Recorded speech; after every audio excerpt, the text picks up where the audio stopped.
It's Media Day here at Indianapolis, Indiana. We're at Lucas Oil Stadium, home of tomorrow's Midwest Regional semifinal between Duke and Michigan State. Tom Izzo, Coach K, and the Michigan State Spartans, Duke Blue Devils, all the rest of the media. Dillon, what were some of your takeaways from our first day here in Indianapolis?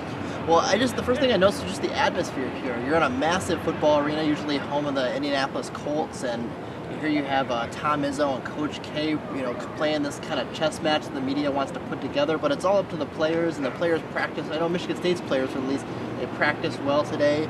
They held a dunk contest before their game was, or their practice was up. But I thought it was a solid start to the weekend here. These teams are a couple of wins away from the Final Four. It'd be multiple ones for either program.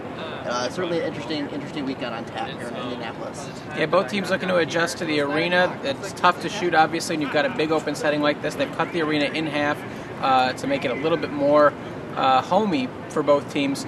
But certainly a key for Michigan State, watching Keith Appling's shoulder. He's wearing that brace. It looks like he will wear that during the game. And obviously also how Michigan State can handle the three-point shooting of Duke. Dillon, when you look at this game, what are some keys for Michigan State that they have to really look for when trying to defend against Duke? When you look at Duke and Michigan State, and they match up fairly well as far as starting fives are concerned. Michigan State and Duke match up very, very well. With Michigan State even having the edge in the paint with Derek Nix and Adrian Payne.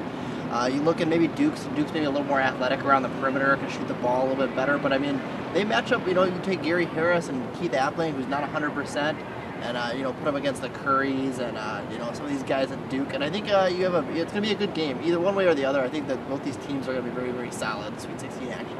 Krzyzewski's talked a lot about rebounding. That's obviously been a real concern for him. Michigan State has significant size advantage with Nix, with Dawson at the three. So it'll be critical to see how Michigan State can potentially take advantage of that inside in what should be a great Sweet 16 matchup for a chance to go to the Elite Eight. So from Lucas Oil Stadium in Indianapolis, this is Josh Mansour and Dillon Davis for the State News, signing off.